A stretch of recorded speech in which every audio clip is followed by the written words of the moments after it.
Hello, my name is Logan and I'm your host, the Mighty Pirate. In today's video, I'm going over warships. My sources for today's video are Technical Readout 2750 and Technical Readout 3057 Revised. The heavily armed combat jump ships, known as warships, are among the largest and most sophisticated of man's creations. These technological marvels can travel between the stars in a blink of an eye and maneuver within a star system at appreciable speeds.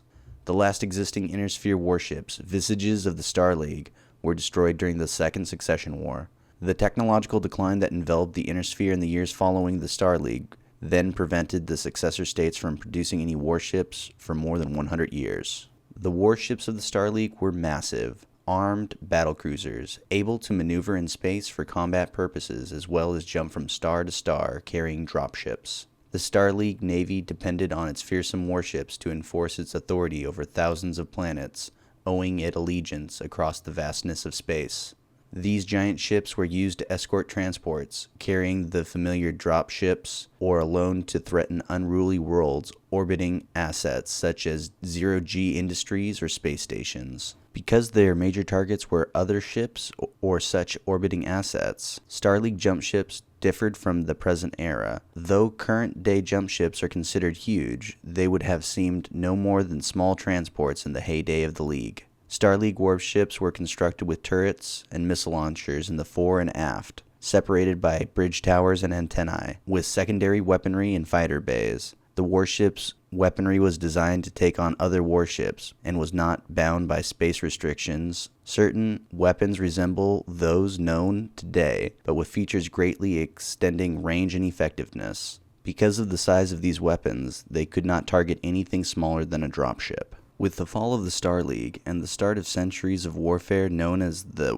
Succession Wars, much advanced technology and industrial capacity has been destroyed as the House Lords of the Inner Sphere battle for dominance. Current jump ship construction capacities have been reduced to a minute fraction that can barely keep up with the annual losses of jump ships. Most existing jump ships are centuries old, with only about 12 per year being produced among all of the successor states in the Inner Sphere. Though new ships are being built, the technology underlying the Kearney-Fushida jump drive has been lost to the ravages of war. Therefore, new jump ship types cannot be created, nor have the successor states been able to recreate the superior capabilities of Star League era models. The gradual recovery of lost technologies since the Fourth Succession War made warship construction theoretically possible. The memories of the horrible years that followed the Exodus could not be forgotten. However, many worlds still bore the scars of nuclear weapons and orbital bombardment. As a result, the powers of the Inner Sphere reached an unspoken agreement to limit jump ship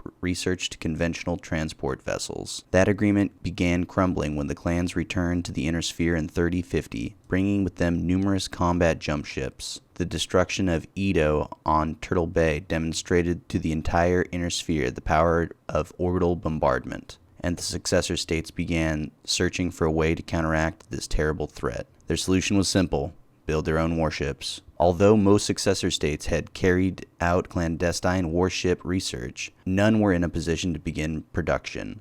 Inner Sphere manufacturers could produce the compact KF drives required for combat jump ships, but only Comstar could build the massive drives required to propel the vessel through normal space, and Comstar refused to sell such valuable military hardware to potential enemies. Comstar continued to block sales of the drives until October 3056, when Comstar lost several HPG facilities, forcing it to seek alternative sources of revenue. Therefore, Primus Mori issued a license allowing the Comstar-controlled Rolls-Royce factory on Terra to sell drives to the Draconis Combine and the Federated Commonwealth. Almost as soon as Primus Mori approved the sales, parts for the drive system for the Federated Commonwealth's Fox-class corvette began to arrive at Galaxy. The vessel is now largely complete and is expected to begin its trials towards the end of the year 3058. The other successor states have also begun to assemble several warship prototypes, but none are expected to achieve active service for at least a year.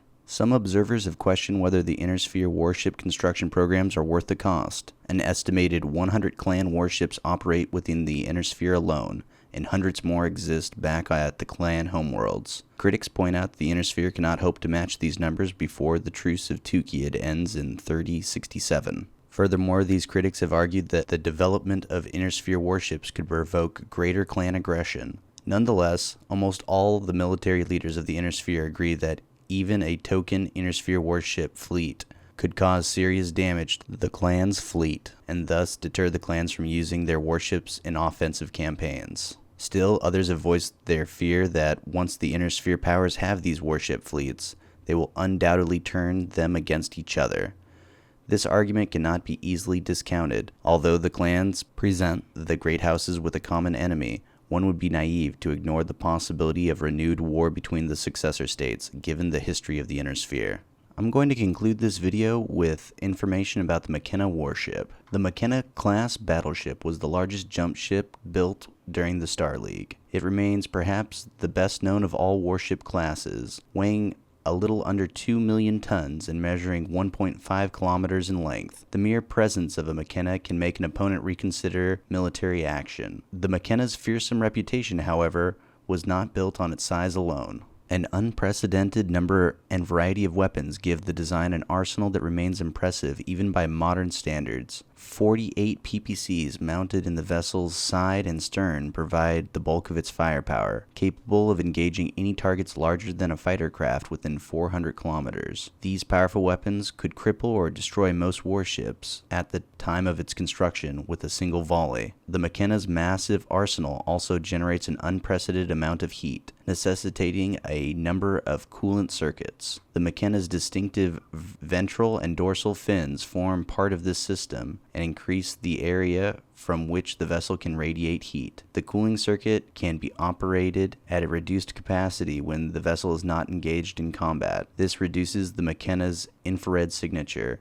and consequently the likelihood that an enemy will detect it. A complement of 8 aerospace fighter squadrons and 6 dropships round out the Mckenna's offensive capacity. The Mckenna earned a reputation as an excellent combat vessel shortly after its introduction in 2652. Indeed, a tour of duty on a Mckenna came to be considered the high point of a naval career. The design's reputation, however, made Mckenna's prime targets during the war to liberate Terra. Although 280 Mckennas had been produced in the 130 years before the fall of the Star League, only 29 survived to see the liberation. 11 of those vessels were so badly damaged they had to be scuttled. The remaining vessels left with the Exodus fleet, but only 3 have been seen in service with the clans. Rumor has it that one such vessel, the Mckenna's Pride, flagship of Alexander and later Nicholas Kerensky, maintains a geosynchronous orbit over the clan homeworlds. Reportedly, technicians drawn from all the clans maintain the vessel in pristine condition. The vessel is rumored to form the centerpiece of the clan founding day celebrations, and the story holds that until one clan captures Terra and assumes its place as the Ilkhan, the Mckenna's Pride will forever remain above Strana Meketi. That will conclude my video on warships.